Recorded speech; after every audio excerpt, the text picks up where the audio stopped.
La Cafetera es un programa de radio que se financia gracias a las aportaciones de los oyentes. Si te gusta el periodismo que defiende y sientes que te acompaña, hazte mecenas y ayúdanos. Infórmate en radiocable.com/mecenas.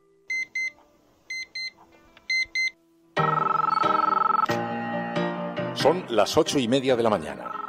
Las 7:30 en la Casa Museo de José Saramago, en Tías, Lanzarote.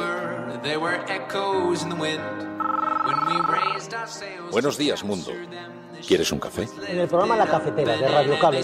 En una entrevista en Radio Cable. Durante 20 minutos en Radio Cable y dice todo lo que van a mañana escuchar. en La Cafetera de Radio Cable. Radio Cable, que ha conseguido una auténtica primicia. Ha entrevistado esta mañana y ha conseguido situar esa entrevista y lo que le ha dicho en los titulares de todos los principales.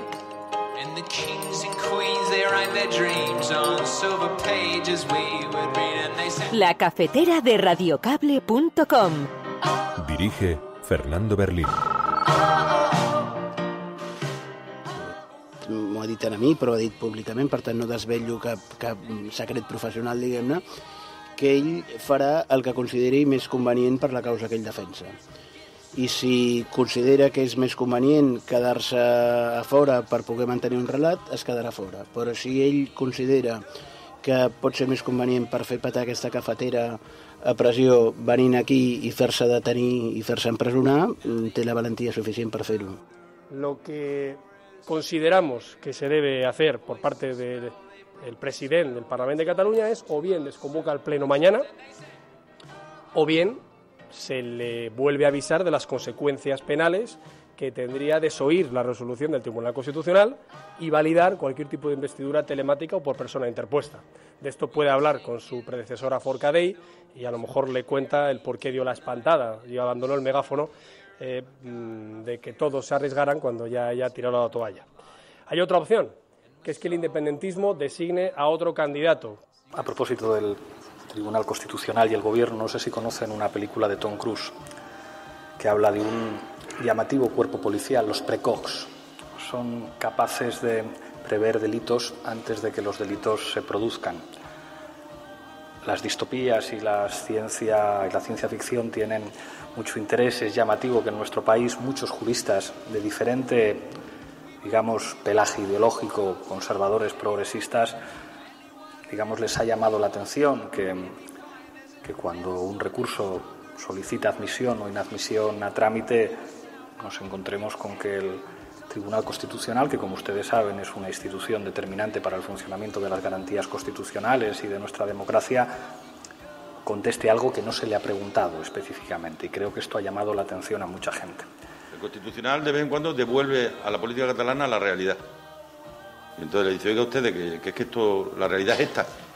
Salgan ustedes de la ficción y vénganse a vivir a la realidad. Yo creo que el señor Puigdemont tiene secuestrada a Cataluña. La tiene secuestrada dependiendo de su ficción. Tiene al gobierno catalán absolutamente secuestrado y a las fuerzas políticas independentistas también. Y esperemos que alguien alguna vez se dé cuenta y decida que gobernar es algo mucho más comprometido que vivir en el tacticismo permanente, ¿no?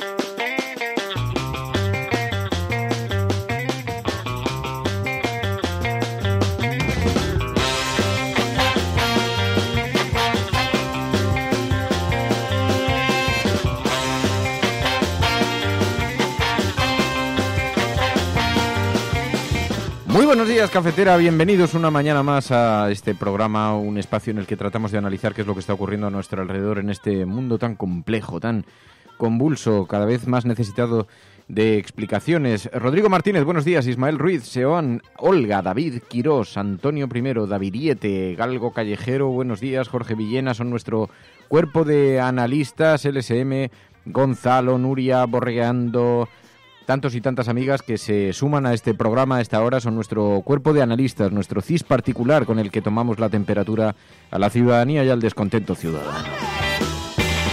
pues esos son también nuestros proscritos, nuestras proscritas que salen de las profundidades de Sherwood y se incorporan al programa para ayudarnos también a buscar explicaciones en este panorama tan complejo, tan complicado hoy en un día que está extraordinariamente marcado por la sesión de investidura que se va a celebrar esta tarde en el Parlamento de Cataluña. Sabéis que hay muchas expectativas en torno a Puigdemont. Carles Puigdemont, habrá sorpresa, se presentará en el Parlamento para tratar de ser investido. Sabe que eso conlleva inmediatamente una detención en cuanto ponga el pie fuera del Parlamento. Estaría buscando ese escenario. Bueno, como sobre todo esto hay mucha especulación, hablaremos con Nacho Corredor, el politólogo, al que recurrimos siempre cada vez que hay algún asunto relacionado con Cataluña. Conoce en profundidad la política catalana, conoce en profundidad lo que se está moviendo en los pasillos del Parlamento, así que le preguntaremos a Nacho Corredor. Y por aquí, María.es, muy buenos días, María.es. Muy buenos días. ¿Qué tal estás? Bien. He estado aquí mirando justo la coincidencia de que es el cumpleaños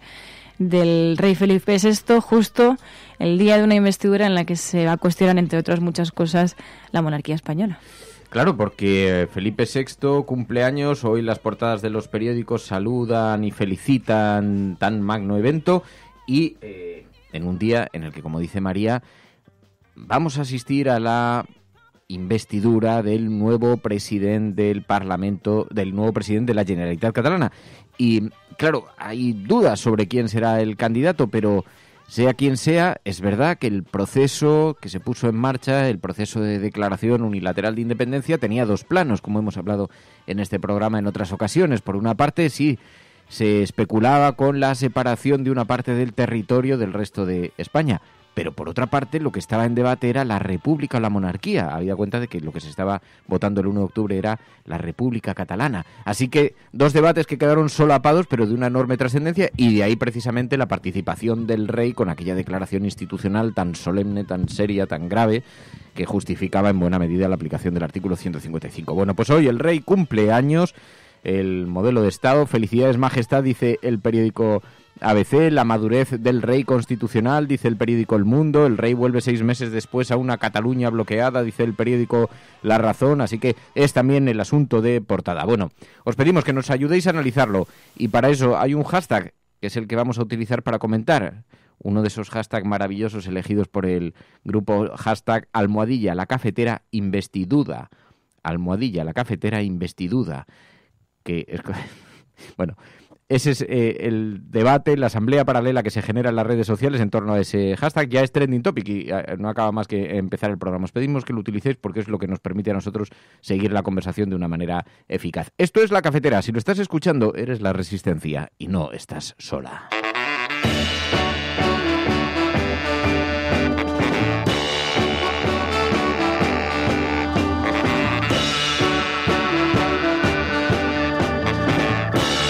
Bueno, hablaremos después con Nacho Corredor, el politólogo. Vamos a despejar las portadas de los periódicos y después de hablar de política y de actualidad y todo eso ya nos quedamos un ratito hablando con los oyentes. Sabéis que al finalizar el programa siempre hacemos un tramo para hablar de la vida, de las cosas. Que, por cierto, ayer me encontré con un oyente de La Cafetera, Merich, que no te lo he contado. Sí, un oyente de La Cafetera que me paró por la calle, encantador, iba con los cascos y de pronto me paró y me dice: tío, qué fuerte, estoy poniéndome en este momento el comienzo del programa y te encuentro aquí.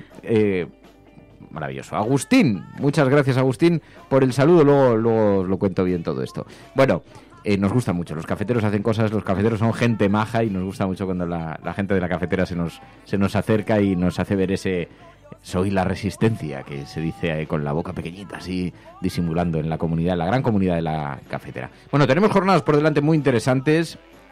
Hoy con la actualidad colocada sobre Cataluña, pero también hay otros asuntos que a mí me interesa que pongamos el foco, porque se están viviendo momentos enormemente inquietantes en toda Latinoamérica. Estamos viviendo lo que está ocurriendo con Lula en Brasil, estamos viendo lo que está ocurriendo con Correa en Ecuador, muy interesante porque además hay 100.000 ecuatorianos en España que están observando con mucha preocupación el referéndum que se va a vivir este fin de semana. Sabéis que hay una serie de preguntas que se van a someter a votación, entre otras la elección continuada o no del candidato al presidente de gobierno, y digamos que sobre la mesa hay unos asuntos colocados de muchísima trascendencia y que tienen a toda la comunidad de ecuatorianos ante muchísima expectación en esta anomalía que supuso en Latinoamérica esta serie de gobiernos de izquierdas que se fueron generando, pero que vemos cómo se están diluyendo por la enorme presión judicial, pública, mediática a la que están siendo sometidas, y además de los errores propios que también seguro, en fin, tendrá su propio espacio, pero estamos observando cómo se están diluyendo todos estos gobiernos, y todo esto lo observamos con muchísima inquietud. En unos tiempos en los que en España vemos cómo se produce una auténtica catarsis en torno al modelo territorial, lo que se está viviendo entre unas comunidades autónomas y otras, no hay un modelo paralelo, la izquierda se encuentra en una situación también muy complicada, intentando buscar alguna fórmula que nos permita una convivencia, que nos garantice una convivencia como la que hemos mantenido en todos estos años. Y mientras tanto, pues hoy el Parlamento se prepara, dice el periódico El País, para un nuevo choque institucional. No sabemos eso todavía, es igual un poco en modelo Precon, no sabemos si se va a producir choque institucional o no, lo veremos cuando suceda, pero lo que sí que sabemos es que en este momento hay mucha incertidumbre en torno a lo que ocurrirá esta tarde. Dice el periódico El País, con ese titular, el Parlamento prepara un nuevo choque institucional. Dice que Torrent, el presidente del Parlament, mantiene la convocatoria del Pleno para investir a Puigdemont. El presidente del Parlament tiene previsto hacer caso omiso del requerimiento que le hizo el pasado sábado el Tribunal Constitucional. Roger Torrent mantiene la convocatoria del Pleno de la Cámara a las 3 de la tarde de hoy para investir a Carles Puigdemont, dice el periódico El País, que está fugado en Bruselas como presidente de la Generalitat. A las 10 de la mañana se reunirá la mesa de la Cámara, como ya habían hecho Ciudadanos y el Partido Popular. Los socialistas catalanes anunciaron que pedirán en esa reunión que se suspenda el Pleno y que Torrent abra una nueva ronda de consultas. Le vamos a pedir a Nacho Corredor que nos aporte luz sobre este asunto para ver exactamente qué significa, en qué se puede traducir todo esto. Y os pedimos también a vosotros que nos aportéis vuestra opinión. Almohadilla en Twitter, almohadilla la cafetera investiduda, almohadilla la cafetera investiduda. Ayudadnos a poner un poco de luz en este asunto. Esto es La Cafetera, no está sola.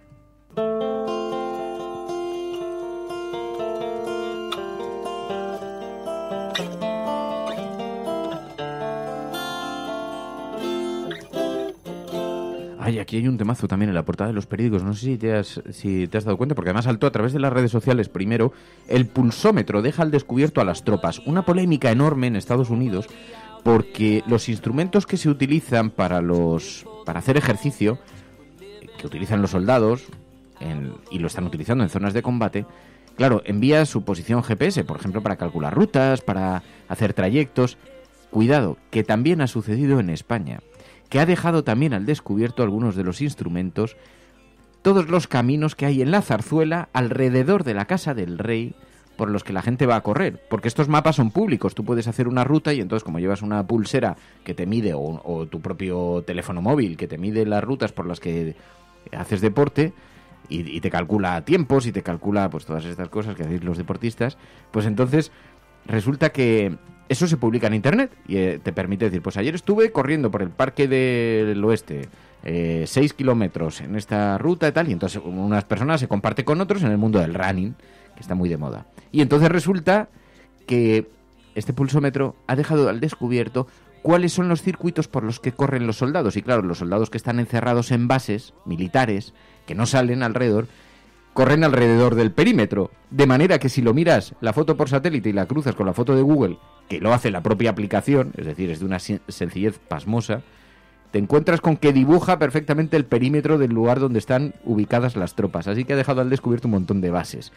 Bueno, hay una gran polémica en Estados Unidos con dice, el componente GPS de algunos accesorios para hacer ejercicio, dice, como la pulsera Fabit, revela la ubicación de bases militares secretas, algunas del ejército estadounidense, según muestra un mapa interactivo publicado por la empresa tecnológica. En él se pueden observar los desplazamientos de los militares que utilizan estos accesorios para hacer deporte, dice, para normalmente correr, o que han descargado su aplicación al teléfono móvil. Aunque no es información actualizada en tiempo real, representa una posible amenaza de seguridad, para los soldados desplegados en zonas de conflicto. El Departamento de Defensa norteamericano está revisando la situación, pero hoy, esta mañana, en Meneame, que estaba yo dando un paseo por ahí, en meneame.net habían precisamente publicado una noticia diciendo que había sucedido también en España y que además podías ver cómo eran los circuitos que utilizaban los corredores. Dice, Fallo de ciberseguridad en Palacio. Las rutas de running de la Zarzuela, el sitio más seguro de España, un perímetro inaccesible, custodiado por la Guardia Civil, más de 1.500 militares. Todo cuanto acontece dentro del Palacio de la Zarzuela es liberado a contagotas. Dice, sin embargo, la publicación del mapa de calor mundial... este es de la aplicación del calor mundial. Dice, Strava ha acogido a los miembros de la Casa Real a contrapié al desvelar rutas de ciclismo y running dentro del perímetro de la Casa Real. Bueno, es verdad que la imagen del perímetro de la Casa Real está perfectamente aclarada en todas las imágenes aéreas. Es muy fácil encontrar el Palacio de la Zarzuela. Antes, cuando hubo una polémica, porque es verdad que el Google Maps tuvieron polémica con algunos países que les obligaron a borrar centros de alta seguridad. Pasaba en campamentos militares, pasaba en bases militares, pasaba también, por ejemplo, con algunos bancos internacionales, y entonces obligaron a Google a que borrase de sus mapas o que pusiese una mancha negra encima. Y aquí hubo debate sobre la Moncloa y la Zarzuela, que se podía ver en las fotos aéreas, en las fotos de Google Earth. Pero, la verdad, no sé si se llegaron a borrar, pero lo cierto es que hace unos días que estuvimos consultando se podían ver prácticamente todas, así que no debió durar mucho el borrón si es que alguna vez se produjo. Pero digamos que en este caso no revela la ubicación de nada, porque para entrar a las rutas de running a las que alude el Confidencial es necesario acceder al perímetro del Pardo, y ese perímetro ya está controlado por la Guardia Civil, por la policía, por los militares, de manera que cualquier corredor no puede entrar. Sí me consta, y ahí puedo aportar alguna cosa, que hay algunos políticos que han solicitado, y algún conocido corredor, que les dejan correr por allí, y entonces llegan, y como son muy conocidos, llegan y el Guardia Civil les saluda. Claro, esto tendrán permiso de arriba, pues si no, no les dejaría, y les dejan correr por dentro del perímetro. Así que suponemos que lo que ha quedado dibujado como circuitos de running no es que sean circuitos de running abiertos, sino que son los circuitos de running que utilizan ellos mismos. Pero el caso es que con esto en Estados Unidos hay una polémica que no os podéis ni imaginar. Hay una polémica enorme, gigantesca, formidable, colosal, épica.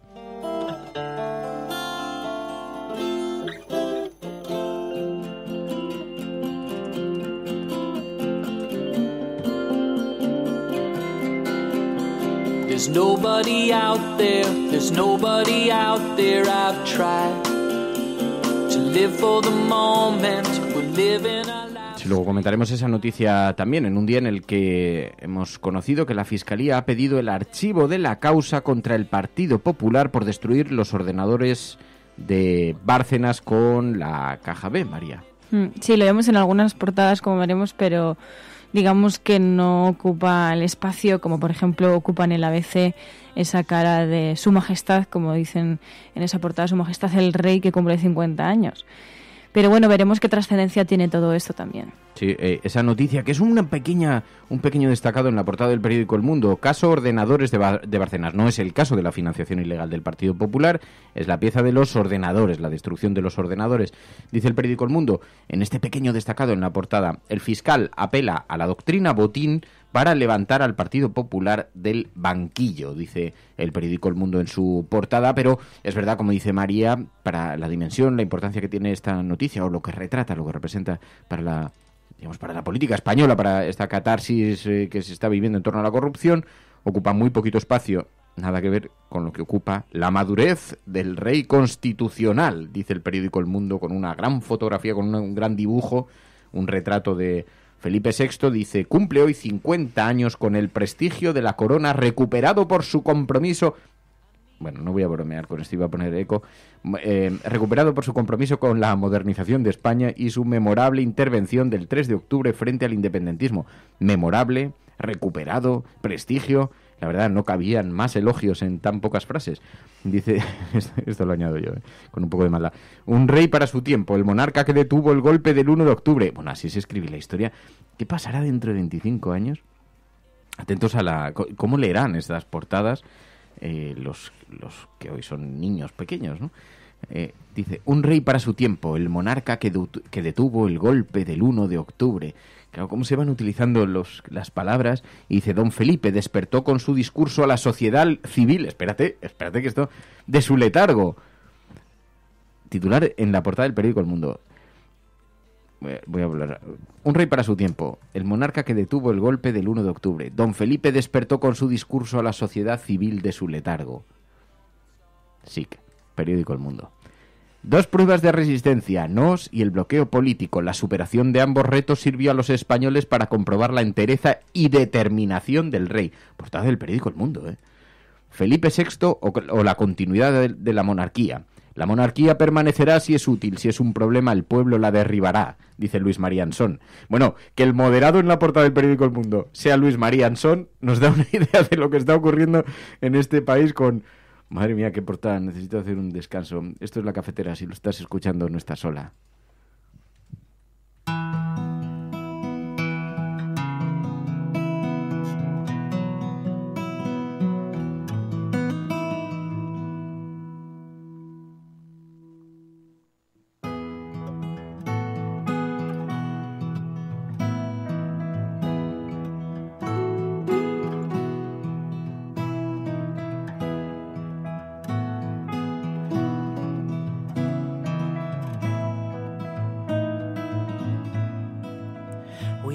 The mountains from the car, right as the summer turned to fall.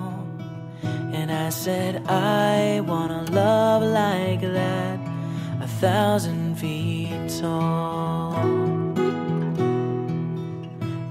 Lo dice Atisbo Futuro, es el rey con mayúsculas, es un super rey, un mega rey, un astro rey, lo veis, vuela sobre las olas, no camina, no nada, camina sobre la superficie del agua, es como las libélulas estas que se posan y que, ¿sabes? Sí, que tienen, que hacen, que como pesan tan poquito, pues mantienen la tensión del agua y entonces no se hunden. ¿No has visto estos? Hay los zapateros, nunca has nadado en una piscina que había zapateros, pasaba cuando yo era pequeño, ahora el cloro debe ser muy potente. Y entonces hay zapateros que están... Al rey le pasa igual. Se posa en el agua, no flota. O sea, digo, flota. No se para abajo. Eso, así. Sí, muy bien. Bueno, eso es lo que hacer en el periódico. Si lees el periódico El Mundo, es lo menos que hace. Poco menos que eso.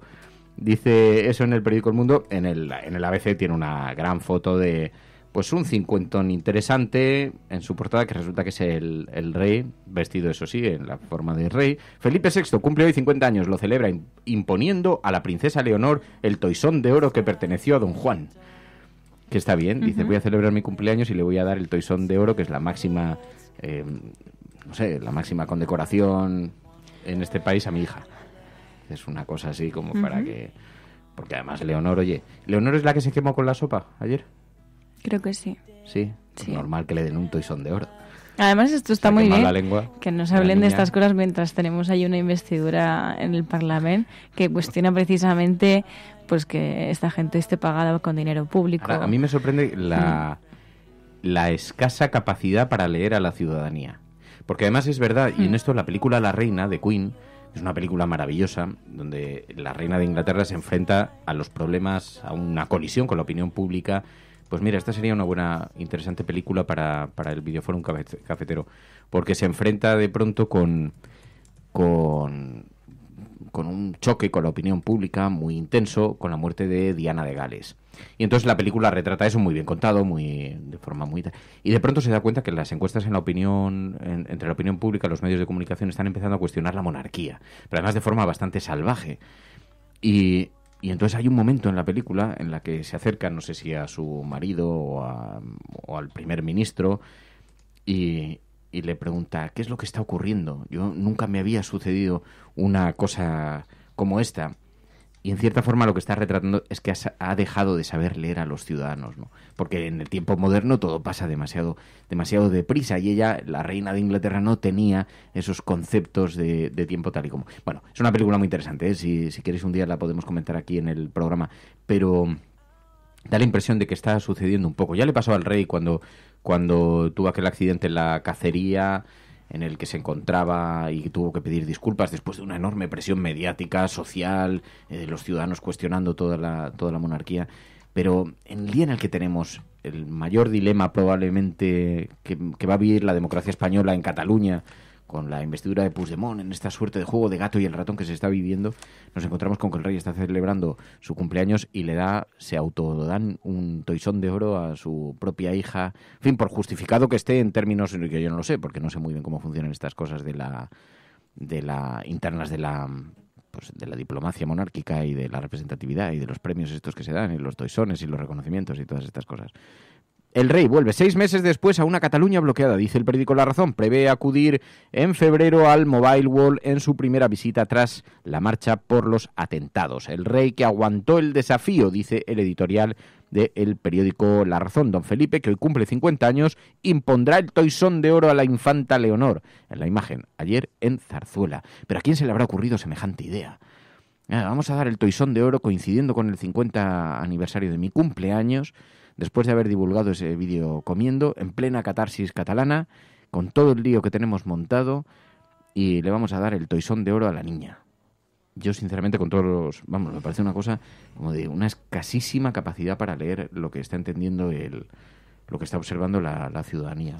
Luego se sorprenden de lo que pasa. Creo. No, pero a ver, sobre todo porque cuando él ha sido el sucesor, ¿no? Tras abdicar su padre Juan Carlos... Sí que es verdad que su sucesión no ha sido tan polémica como la de su padre, porque hay que recordar que su padre fue investido, por así decirlo, que no fue una investidura, pero fue investido por Franco. Es verdad que Felipe VI no ha tenido una investidura tan polémica, pero esa polémica sí que puede salir luego a colación. Bueno, es decir, ahora no ha pasado nada, pero sí que se puede llegar a cuestionar con todo esto de Cataluña la existencia de la monarquía. Bueno, vámonos a la Wikipedia a ver qué es esto del toisón de oro, porque resulta, este es el nombre de la Orden de Caballería instituida por Felipe el Bueno, duque de Borgoña, entre 1396 y 1467. No diréis que no se aprende con la cafetera. Dice, la Orden del Toisón estaba destinada a propagar el catolicismo y tenía unos estatutos que eran un verdadero código de virtudes caballerescas. Así que Leonor suponemos que tendrá que, seguir esa doctrina de las virtudes caballerescas. Es una insignia de esta orden que consistía en un collar de oro del que pendía un carnero también de oro. Retrato de Felipe II con el único símbolo del toisón. Tiene la Wikipedia. Dice, persona condecorada con esta insignia era un toisón de oro. O sea que a Leonor se le puede llamar toisona de oro. Porque Leonora de oro, León Tonsay.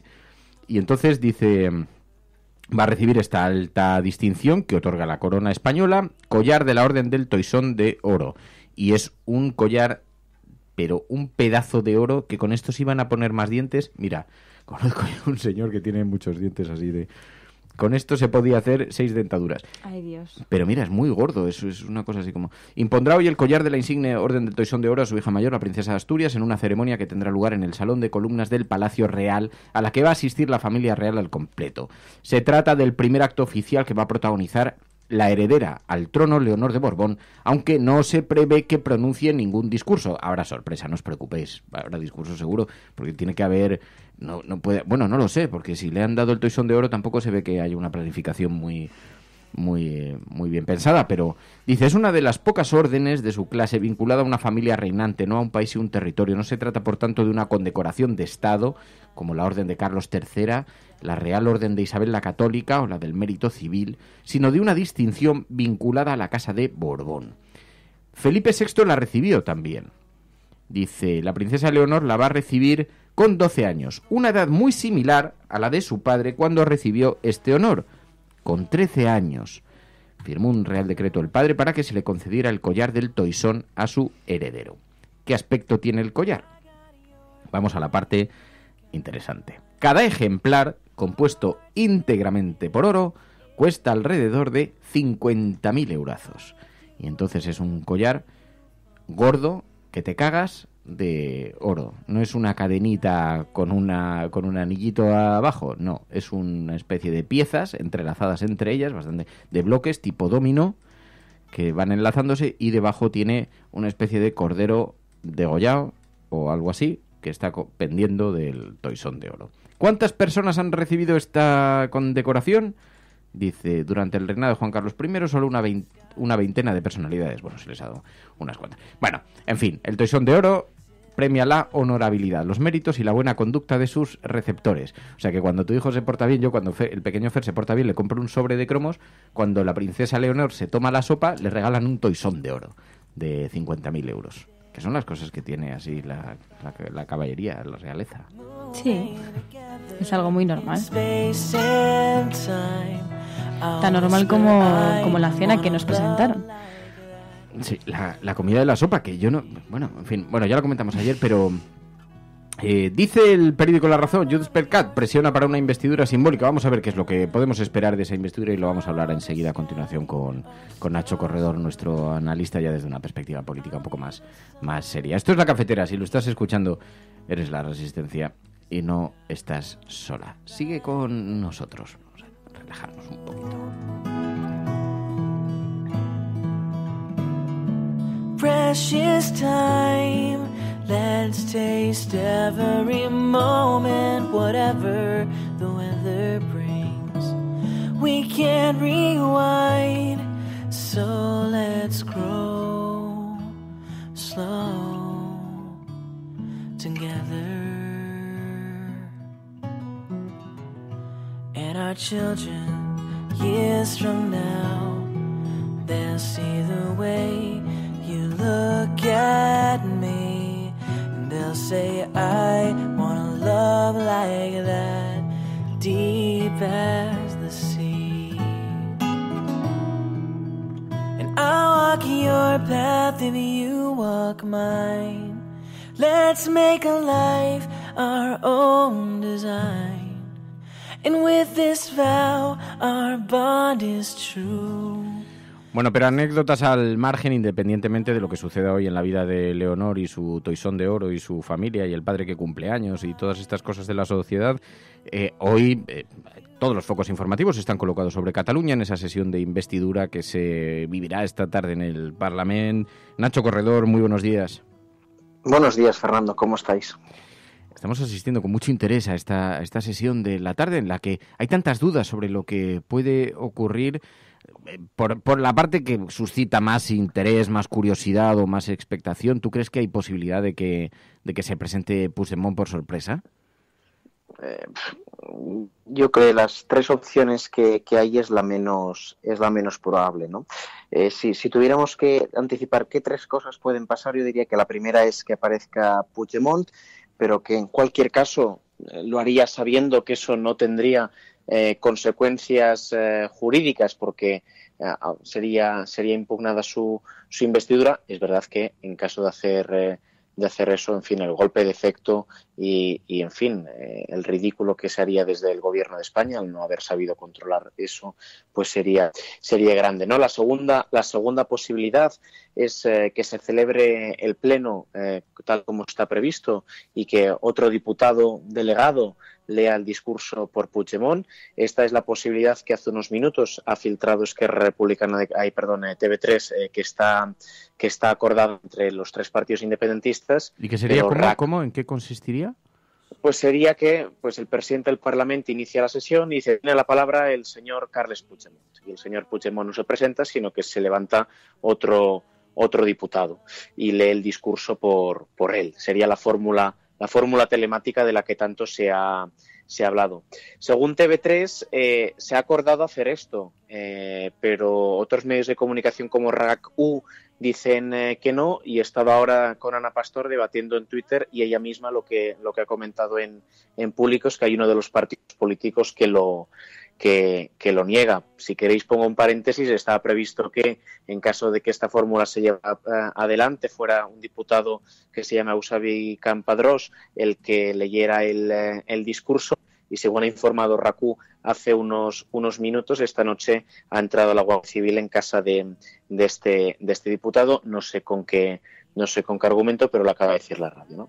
Y el tercer es que el pleno se suspenda, ¿no? Que el presidente del Parlamento, antes de iniciarse la sesión, diga que él ha propuesto un candidato atendiendo a la obligación que tiene en el proceso de investidura, que ese candidato no se ha presentado y que como hay un recurso en el Tribunal Constitucional, que por cierto no se ha decidido si se admite o no a trámite, hasta que no se decida admitir o no a trámite ese recurso, él suspende el debate, ¿no? Con lo cual podrían pasar tres cosas: que aparezca Puigdemont, segunda, que un diputado lea el discurso por Puigdemont, o tercera, que Roger Torrent decida suspender el pleno, dado que el Tribunal Constitucional todavía no ha decidido admitir a trámite o no el recurso por la investidura de Puigdemont. Oye, ¿Hay cansancio? Porque nosotros sí lo detectamos aquí, se observa mucho, los propios oyentes del programa ahora, los mensajes que ponen, hay cansancio en torno a este tema, pero ¿y en Cataluña la gente qué opina de todo esto? Porque hay un juego muy evidente de gato y el ratón, un pulso permanente entre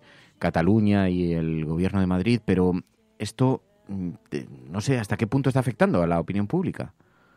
Bueno, pues yo creo que la constatación es que la opinión pública también está dividida absolutamente en esta cuestión, ¿no? Hay una parte sustancial de la opinión pública en Cataluña que vive esto como un ataque a las libertades y a la democracia y ponen de relieve que, en fin, es lo alucinante que un diputado, que lo es con todos los derechos, no pueda participar de la investidura, y luego hay otra parte de la opinión pública pues que está más en esa situación de cansancio y de agotamiento. En todo caso, Fernando, lo que sí que podríamos afirmar es que por mucho que deseáramos que esto se normalizara lo antes posible, lo cierto es que en los últimos meses se han tomado decisiones por parte del gobierno catalán, pero también por parte de las instituciones del Estado, que van a hacer muy difícil normalizar el debate. Va a ser muy difícil normalizar el debate hasta que no haya un reconocimiento explícito, y va a tardar en ocurrir, en fin, de respeto a la Constitución y al Estatut de Autonomía por parte de las autoridades catalanas. Eso va a tardar en ocurrir, si es que ocurre, y va a tardar mucho en ocurrir que, en fin, tras las prisiones provisionales que se han decretado para algunos miembros del gobierno, pues otra parte sustancial de la población en Cataluña, en fin, pues se sienta parte de un proyecto compartido, ¿no? Y eso es así, y hay que mirar que ese cansancio, ese agotamiento, pues se va a consolidar en el tiempo, porque hay una fractura social, hay dos perspectivas radicalmente opuestas de lo que está pasando, y las decisiones que se han tomado en los últimos meses, pues desde luego no ayudan a que haya un relato compartido y un diagnóstico compartido sobre qué es lo que tiene que pasar y cómo construir un proyecto en común, ¿no? O sea que estaremos cansados por tiempo. Había muchas expectativas en torno a cuál iba a ser el comportamiento, la actuación de Roger Torrent y, de hecho, la interpretación que hacen los medios de comunicación, la presión que hay sobre él, dice el diario.es, desobedecer al Constitucional o parar la investidura de Puigdemont en esa diatriba. Pero, claro, ¿qué posición tiene Torrent? Porque lo observamos con una cierta curiosidad. ¿En qué espacio estaría? Bueno, no olvidemos que en todo este debate, desde luego, hay un conflicto entre las instituciones catalanas y el Estado, pero hay un debate y una pugna importantísima entre Convergencia, o su espacio actual, y Junts per Catalunya, y Esquerra Republicana de Cataluña, ¿no? En estos momentos Junts per Catalunya el escenario en el que trabaja es en que se convoquen elecciones lo antes posible. Después de lo que ha pasado en los últimos días, dentro del universo independentista, la figura de Carles Puigdemont queda más legitimada, ¿no? En la lógica y en el relato de, oye, yo he ganado las elecciones entre los independentistas, yo soy el candidato que ha propuesto el Parlamento de Cataluña, y las instituciones del Estado no permiten que yo me pueda presentar, lo cual es cierto a medias, pero, en fin, aquí de lo que importa no es la verdad en este debate, sino la capacidad que se tiene con un relato de convencer a una parte sustancial de la población. Y en este contexto, Esquerra Republicana tiene el problema de que, en fin, ser vista por el universo independentista como cómplices del Estado, por ejemplo, suspendiendo el pleno, pues va a tener costes políticos, es verdad, y que además, con un tono muy matón, ya se ha advertido también por parte de algunos dirigentes del Partido Popular que llevar adelante el pleno lo que va a tener son consecuencias personales para quien lo permita, ¿no? Ayer escuchamos unas declaraciones muy, muy fuertes, ¿no? De, oye, el señor Torrent tiene 2 hijos y ya sabe a qué atenerse. Bueno, pues en esas contradicciones y en ese marco es en el que se va a tener que mover Esquerra Republicana. Mira, por ponerte un ejemplo de cómo, en fin, Convergencia está intentando aprovechar este debate. Hace unos días la secretaria general del PDeCAT, Marta Pascal, decía que le extrañaba mucho que Joan Tardà y Enric Millo, que es el delegado del gobierno en Cataluña, hablaran en los mismos términos, que es en los términos de decir, bueno, pues a lo mejor Puigdemont no puede ser presidente. Y desde luego, en fin, que esta tensión a quien beneficia claramente es a quien pues ha ganado las elecciones y a quien está en Bruselas y a quien está jugando con la verdad, que es Carles Puigdemont, y además está consiguiendo provocar las instituciones del Estado. O sea, yo no me gustaría pasar por alto que lo que ha pasado en relación al Constitucional en los últimos días no tiene antecedentes, ¿no? El Gobierno de España lo vende con el siguiente mensaje: ¿cómo un prófugo de la justicia va a ser presidente de la Generalitat? Es que es de sentido común que no lo sea. Bueno, pues eso que es una afirmación, en fin, de brocha gorda, pero en la que podríamos estar de acuerdo que no es conveniente que una persona en una situación como la de Carles Puigdemont sea presidente de la Generalitat, y que además aquellos que queremos, en fin, contribuir a normalizar la situación no es la mejor opción. Y así lo ven incluso parte de los independentistas, especialmente se ha dicho desde Esquerra Republicana de Cataluña. Aunque eso sea así, lo cierto es que ese señor es un diputado electo y que se le ha dejado ser diputado. Y además su lista electoral ha sido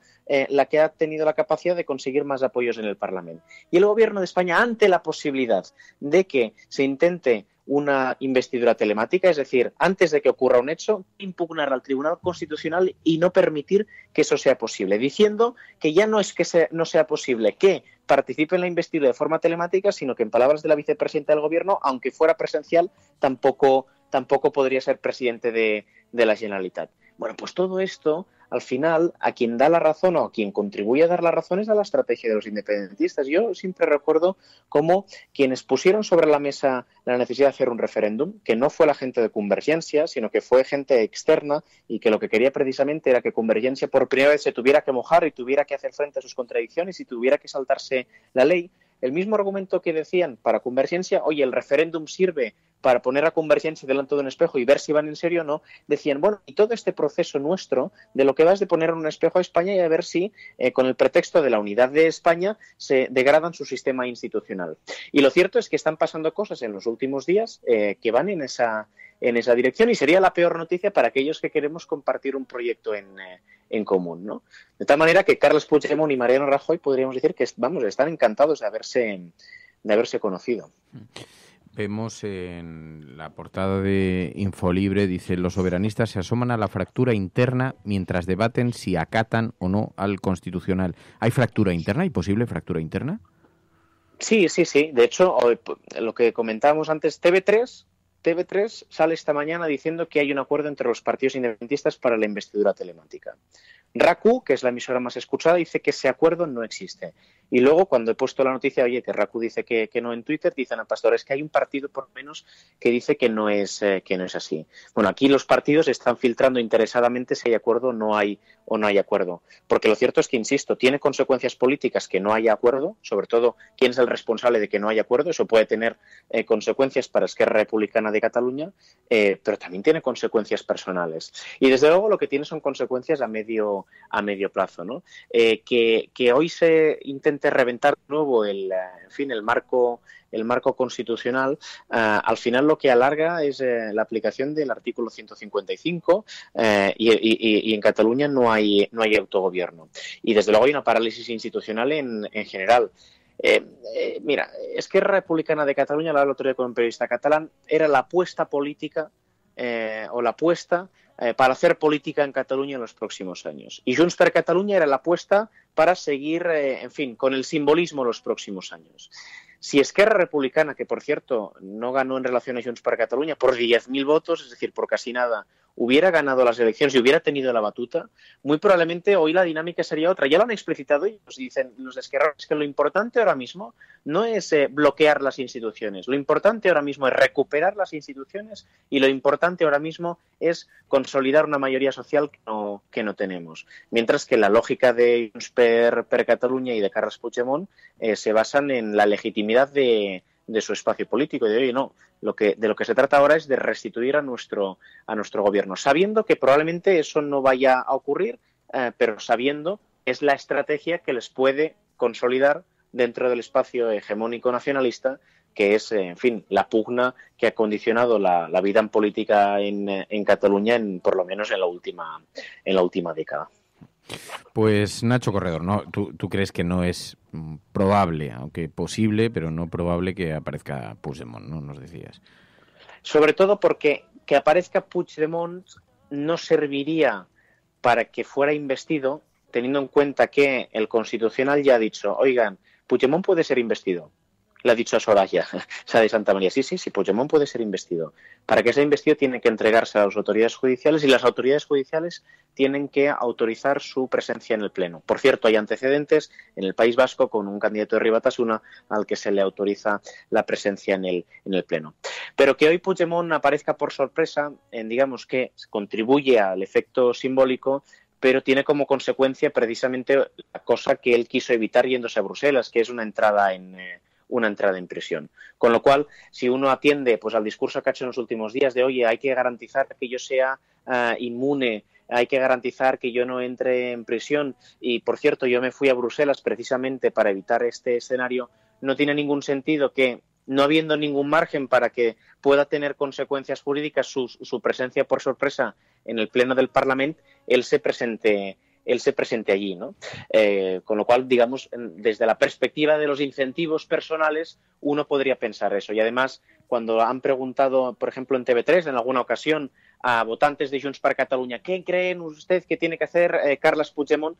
La mayoría contestan que con la expresión esta de salvaguardar la institución, que debería evitar su entrada en prisión, con lo cual también conecta con los intereses de sus electores. Desde Bruselas ha demostrado que se puede tener capacidad para condicionar la vida política en Cataluña y en España.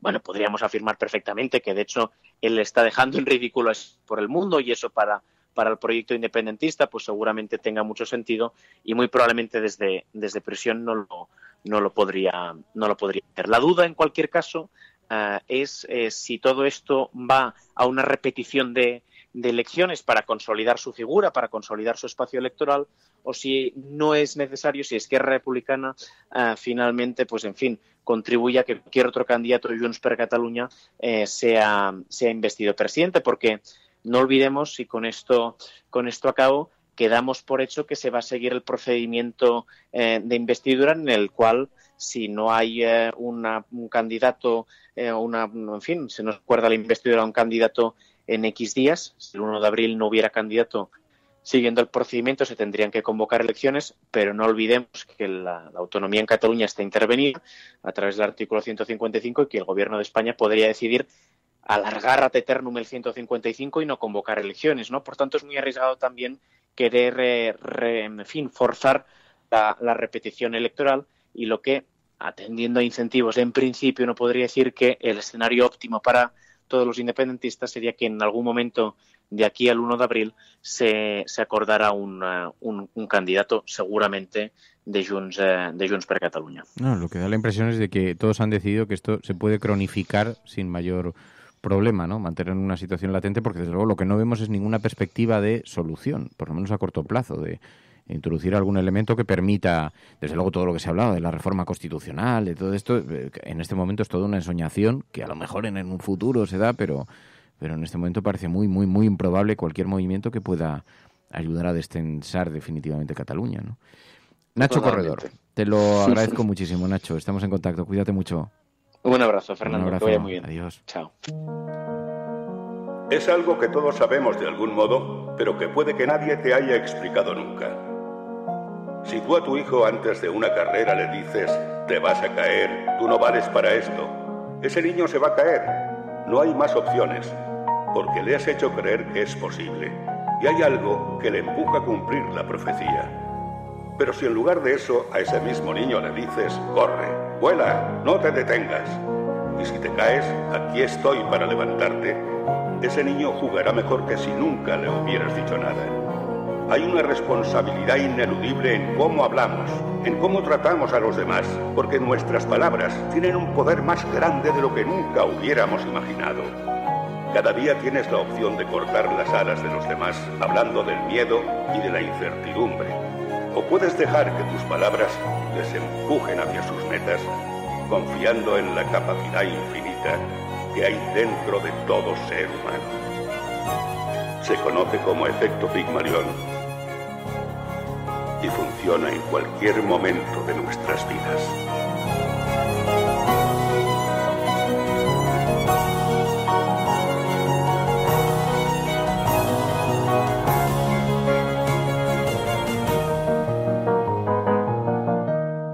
From this day forward. It's going to be only America first.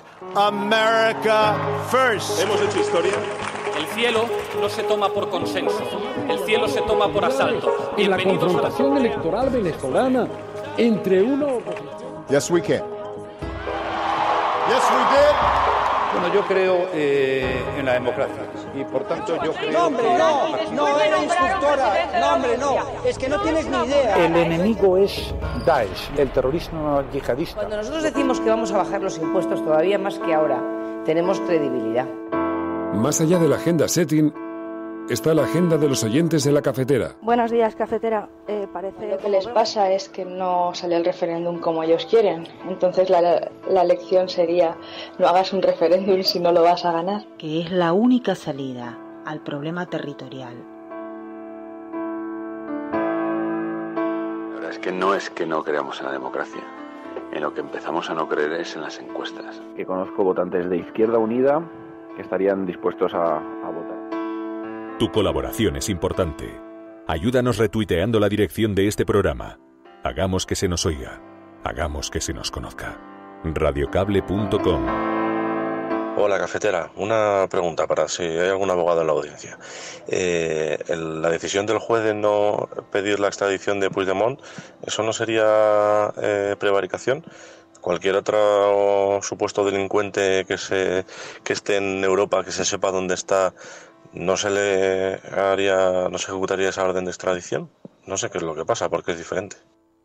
Pues mira, es muy buena pregunta, Nacho, porque en efecto esto suscitó mucho debate, pero también es cierto que podía suponer que la justicia allí tuviera que entrar en la materia, y como ese es un delito que existe de forma ambigua en muchas de las legislaciones europeas o no existe directamente, pues se podían encontrar con que vaciase la causa. Entonces no sé si ante ese escenario el juez tiene prerrogativa para hacerlo, pero lo vamos a preguntar a algún abogado porque es interesante. Pero supongo que lo que tendrá que garantizar es que la causa siga en marcha con los mecanismos que tenga.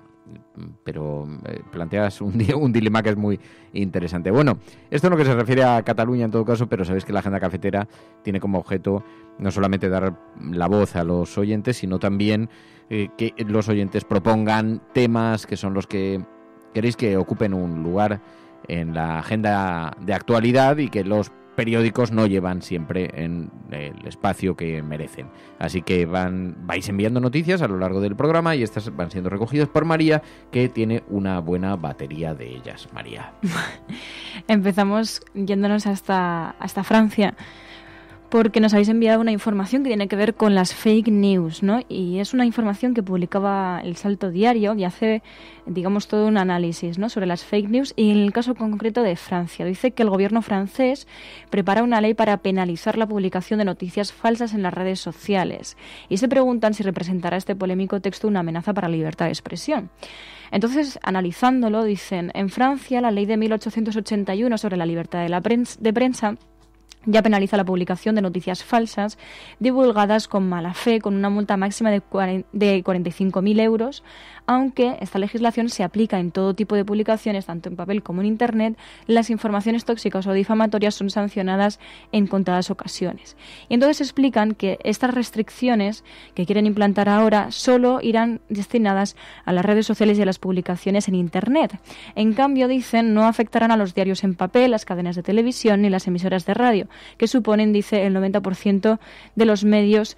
No, y dice, el 90% de los medios son propiedad de grandes fortunas en Francia. Entonces, quieren destacar eso, que precisamente esta ley no afectaría tanto a medios de comunicación, sino precisamente a redes sociales y a publicaciones en Internet. De hecho, dicen, esta nueva legislación surge en un momento, dicen, de temor del gobierno francés respecto a los relatos alternativos que circulan por Internet, según ha explicado una historiadora francesa en declaraciones a El Salto. Así que estaríamos ante, una forma de intentar atajar las fake news en el caso de Francia, pero hay muchos matices en estas leyes. De todas maneras, este concepto de la fake news me parece de lo más inquietante, porque ¿qué es exactamente una fake news? No, todos sabemos, noticias falsas en torno a asuntos de extraordinaria gravedad.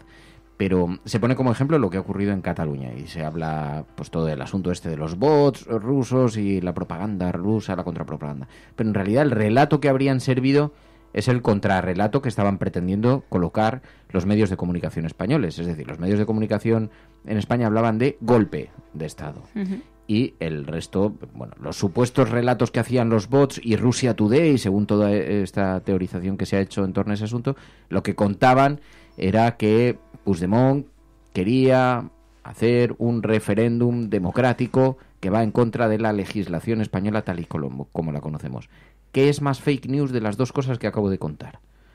Claro, porque es que esto, primero entramos en un territorio muy pantanoso, que es el de intentar explicar la realidad según una sola lectura, pero que según quien haga la lectura. Y a partir de ahí, claro, es que este se vuelve un debate imposible. No es una fake news el 11M, la lectura que hizo el periódico El Mundo de los atentados de Madrid. No es la mayor fake news que se ha escrito en este país.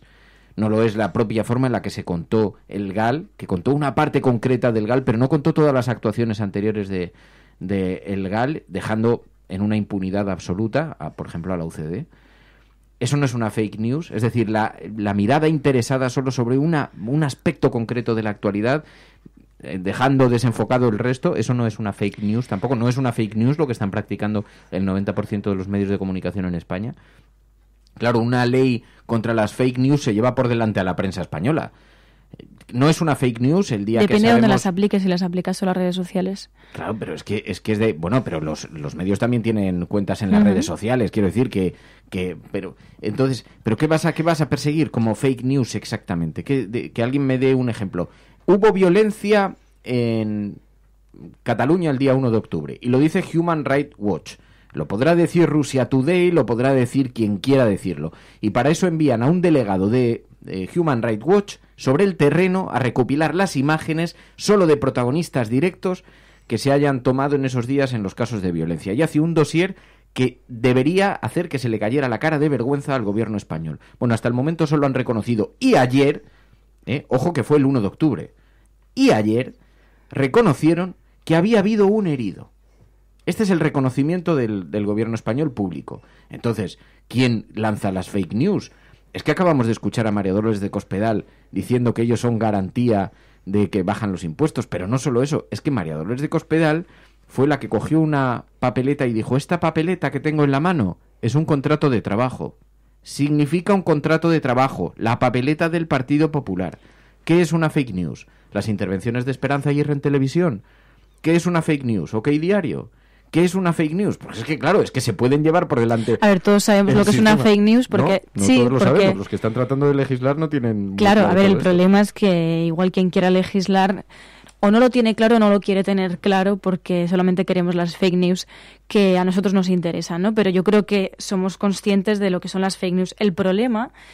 yo creo es que no se llega a denunciar, no se llegan a denunciar las acusaciones que por parte de medios o de otro tipo de plataformas se reciben, porque muchas veces pues la gente no quiere entrar en un periplo judicial pues por una calumnia, ¿no? O por algo parecido, pero sin embargo sí que hemos visto que se han lanzado mensajes falsos y eran falsos porque no había una prueba de ello, ¿no? Claro, pero nos hemos encontrado con la financiación de Venezuela, o sea, y todavía no hay... Es que la propia noticia sobre una ley para detectar fake news es una fake news. ¿Quién va a decidir lo que es y lo que no es una si hay un caso news? Probado. ¿Pero qué caso probado? ¿Dónde está el caso probado? Hombre, caso probado de si tú has tenido financiación irregular o no. Ah, bueno, sí, en el caso de la financiación de Venezuela, de acuerdo. Dice, no, porque pueden decir, vale, no está en los tribunales, pero es una fake news. No, claro, es que nos encontramos ante... Como esto se basa en las interpretaciones y en quién grita más, no hay manera de hacer... Y luego es que, sinceramente, claro, aquí ya están poniendo algunos casos, ¿no? Bueno, en fin, esto quedará en nada seguramente. Lo que sí que da la impresión es de que es una ley que sirve básicamente para perseguir al que no gusta lo que está diciendo. O sea, lo que no me gusta que digas, entonces te persigo y te aplico lo de la fake news, o te puedo cerrar de forma preventiva tu cuenta de Twitter, o te puedo... porque me parece que lo que estás diciendo son fake news. ¿Y qué son fake news? Pues que ha habido violencia policial el 1 de octubre. y ya has puesto esta foto que en realidad era de Honduras. Dice, bueno, ya, pero es que yo he puesto esta foto, pero es que en la portada de un periódico nacional se ha publicado la muerte de Hugo Chávez. Y lo han publicado y no era él. Y así hemos ido. Eso es una fake news. Una fake news, pero es que es una fake news en portada de los periódicos. Que sospecho que no es esto a lo que se refieren, ¿no? Pero bueno, por no hablar de casos que se dan todos los días. Ojo, que no es que yo esté abogando, más bien lo contrario. Yo no abogo porque se permita que se publiquen noticias falsas. Digo que esto sea extensivo a toda la clase mediática. Digo, y eso nos ahorraría bastante. Bueno, y dicho lo cual, ya el reverendo Berlín ya no tiene nada más que decir. Perdón, Mary, que te he interrumpido. No, pero este tema es que me... Bueno, en esto también entra el tema de la libertad de expresión. Muchas veces no hace falta ni que hablemos de una nueva ley contra las fake news, sino que ya pues directamente le bastó al gobierno con la ley Mordaza, ¿no? Porque de hecho nos encontramos con que en el caso de España, sobre la libertad de expresión, nos encontramos el caso de Valtonyc, el rapero mallorquín, y que se podría enfrentar a una condena por su música, y entonces titulaban en público, decían, cuando la condena por tu música es mayor que por corrupción.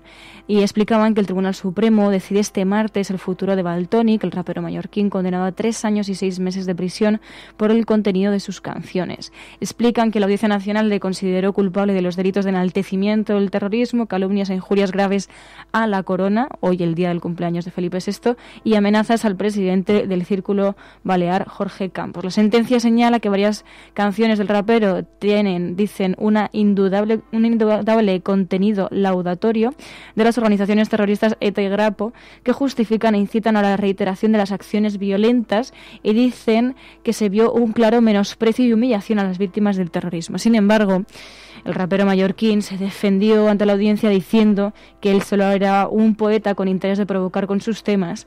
Y explican también en esta información en público, dicen, la dureza de la condena resulta llamativa por tratarse de un caso limítrofe con el derecho a la libertad de expresión de Valtonyc, y en el que el principio de proporcionalidad recomienda evitar sanciones excesivamente punitivas para no provocar un efecto de autocensura en la sociedad.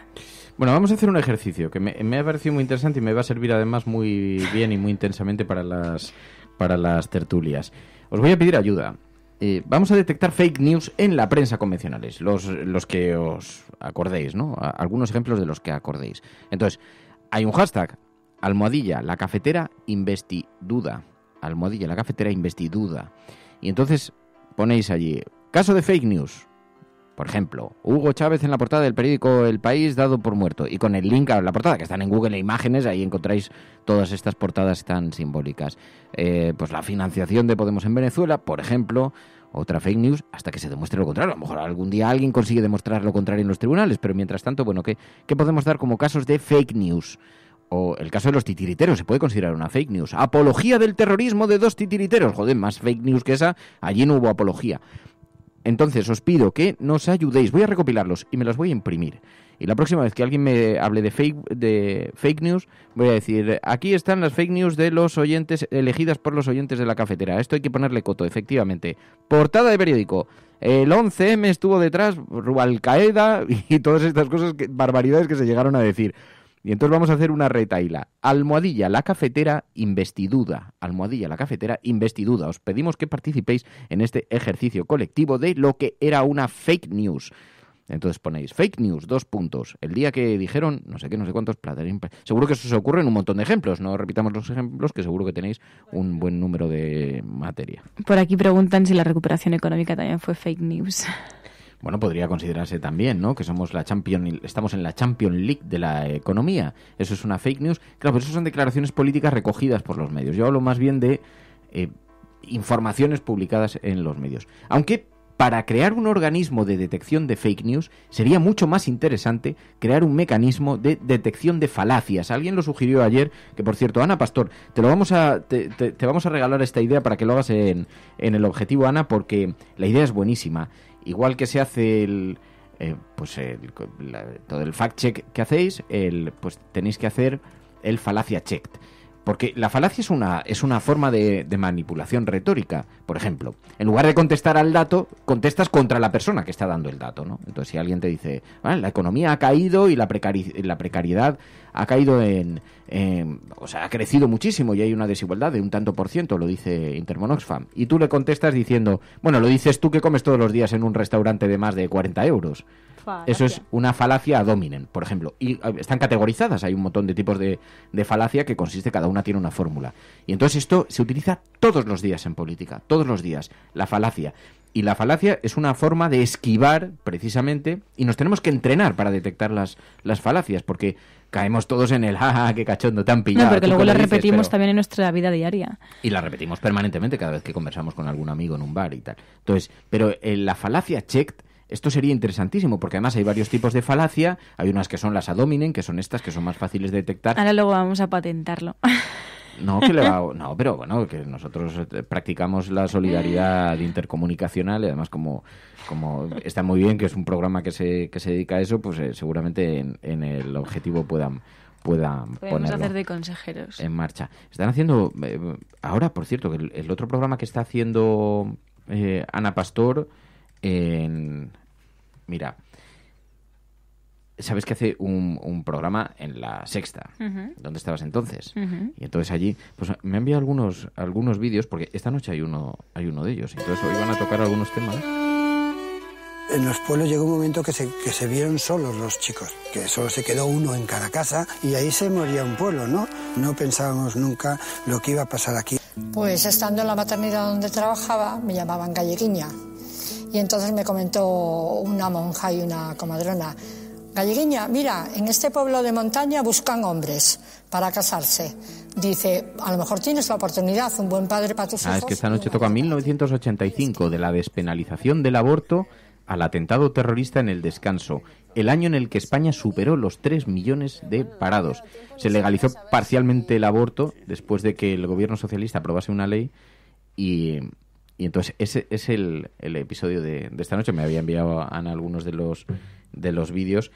La despenalización del aborto que provocó una auténtica polémica. Fíjate, año 1985. 85, ¿eh?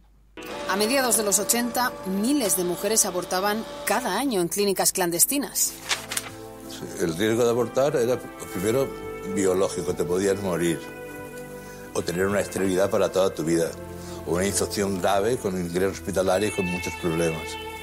Y el segundo era legal, por lo mismo 6 o 7 años de cárcel te pedían. Y eso a las mujeres y a los médicos. Mi primera experiencia práctica con el aborto fue encontrarse una mujer con una hemorragia y con una infección de morirse. Y yo no era quien para juzgarla, no tenía motivo para juzgar a nadie, simplemente necesitaba ayudarla, simplemente. Woman, no cry. Boom, boom, boom. No, woman, no cry. La ley del aborto del 85 supuso una frustración más, porque no podía ser aplicada en la pública, dado que existía la objeción de conciencia, y en la pública objetaron incluso hasta las limpiadoras.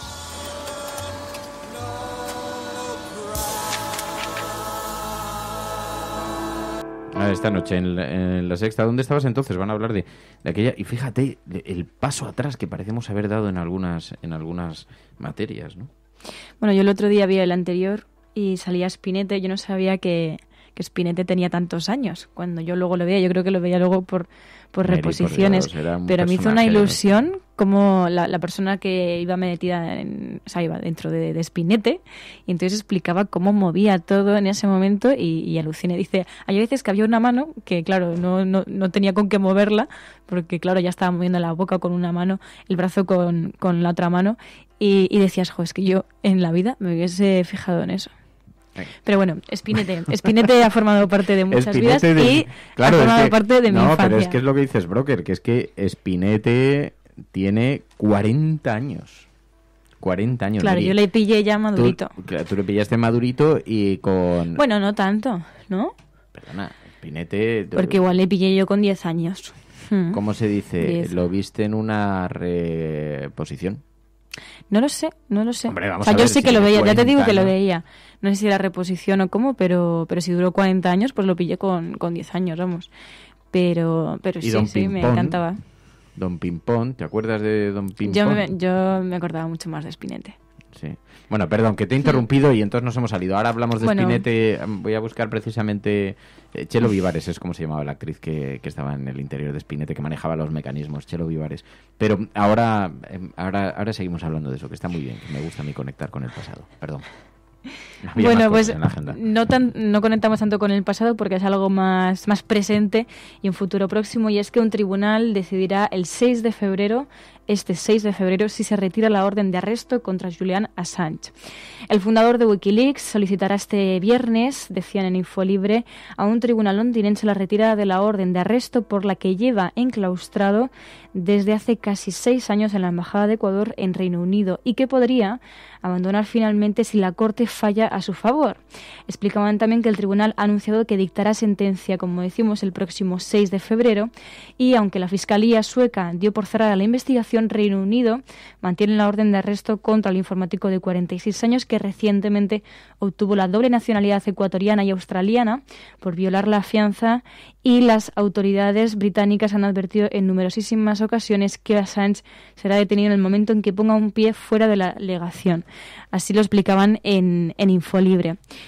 Sí, y este es un asunto que también nos tiene muy inquietos, porque Julian Assange, que terminó refugiado en la Embajada de Ecuador, era llamativo, porque Lenín Moreno, sabéis que es el presidente que sucedió a Correa, y Lenín Moreno ha dicho en alguna ocasión que Julian Assange es un problema heredado. Es un problema heredado. Esto también nos dice un poco como el cambio que está experimentando el propio Lenín Moreno, ¿no? Porque hemos pasado de un Ecuador que acogió con una cierta, pues con toda la complejidad que conllevaba eso legalmente y el enfrentamiento que suponía con Estados Unidos, y lo acogía en la embajada, y ahora lo considera un problema. Así que está por ver, claro, hay mucha curiosidad por saber qué va a ocurrir después con Julian Assange, que además aquí en España, claro, como se ha metido de lleno en el dilema catalán, en el asunto catalán, pues entonces de pronto ha habido una parte, como está tan polarizado el debate, ha habido una parte pues que le está cuestionando ahora cualquier tuit que pone, pero hasta entonces estaba bastante bien considerado en las redes sociales. Aquí en España tenía, digamos, la opinión pública la tenía a su favor, ¿no? Y ahora veremos a ver, y porque Wikileaks también cambió un poco la concepción que teníamos de la información y la transparencia. Sí. Más cosas. En este caso vamos a hablar de 2 informaciones que tienen que ver con inmigración y concretamente también con esas tareas pendientes que tiene España.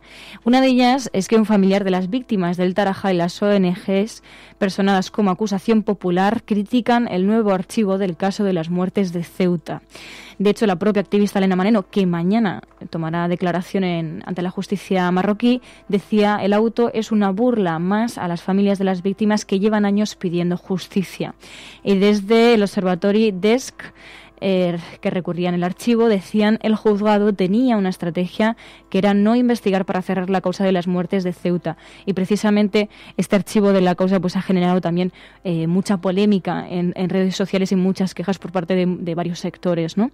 Pero también nos hemos ido a otra información del diario.es en la que hablaban del hermano del inmigrante fallecido en la cárcel de Archidona, que decía que el juez no ha hecho nada para investigar. Mohamed Bouderbala ya había viajado en 2 ocasiones en patera a España, según explica su hermano Ahmed en una entrevista con el diario.es, y además explican que la familia ha iniciado los trámites para repatriar el cuerpo, lo que impediría un nuevo examen una vez que llegue el informe completo de la autopsia. Mostagane Ganame, la zona de donde procede la familia, tiene línea directa de ferry con Valencia y también es un punto de salida de migrantes desde Argelia. Pero, como decimos, por parte de su hermano, de su familia, pues tienen cierta crítica, ¿no?, ante la actuación que se está llevando a cabo para investigar esa muerte en la cárcel de Archidona, porque recordemos que no era un CIE, sino que era una cárcel en la que hubo cientos de personas recluidas simplemente pues por considerarse inmigrantes en este país. Before I drift away, speak to my heart, reminding me where I belong. I am not allowed to walk alone. Will not rest until I'm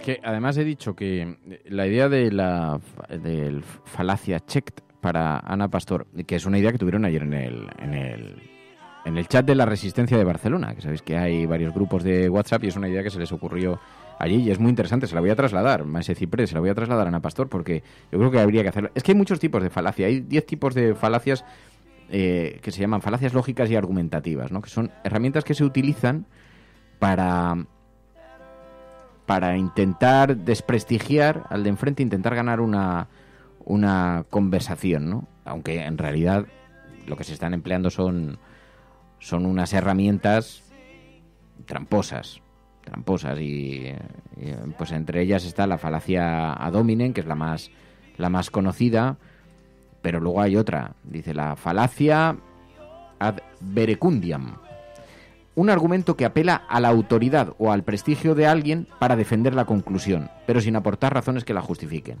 Es decir, bueno, pero esto lo ha dicho no sé quién, y ya está. Entonces es una falacia también, porque no estás argumentando sobre el asunto. La falacia ad ignorantiam, el argumento que defiende la verdad o la falsedad de una proposición porque no se ha podido demostrar lo contrario. Es otro tipo de falacia. Bueno, ya, pero esto no es que no está demostrado lo contrario. Bueno, ya, pero eso no significa... No me has demostrado que Dios no existe, pero eso no significa que exista.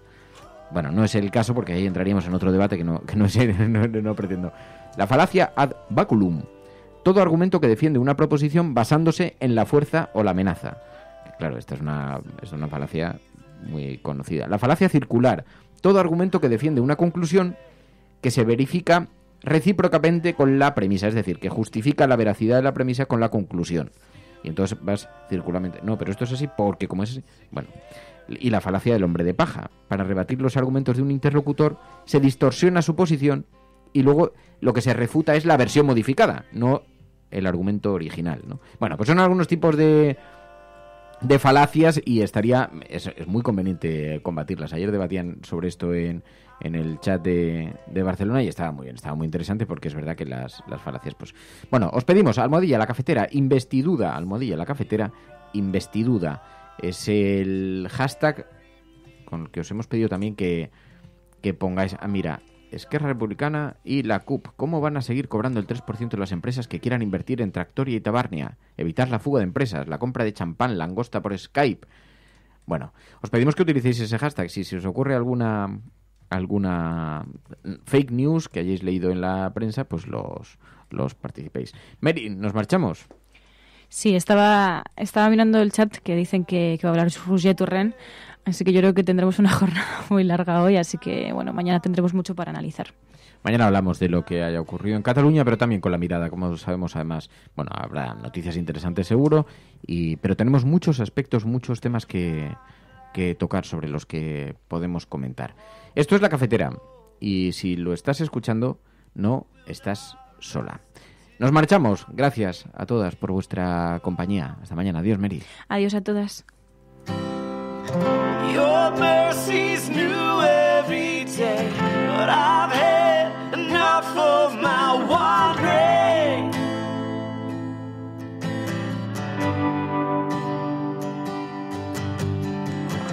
You raised me out of the clay for more than the scope of my own dream.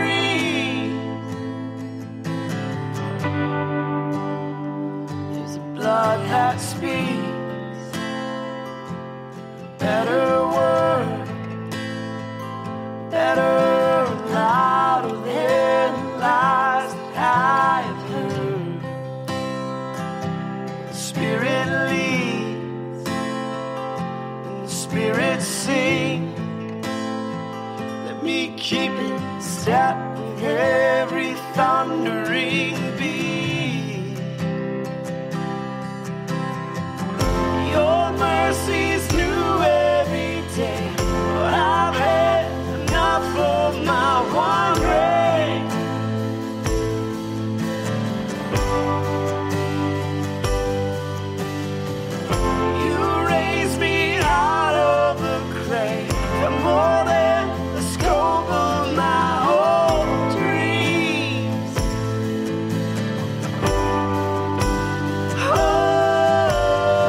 that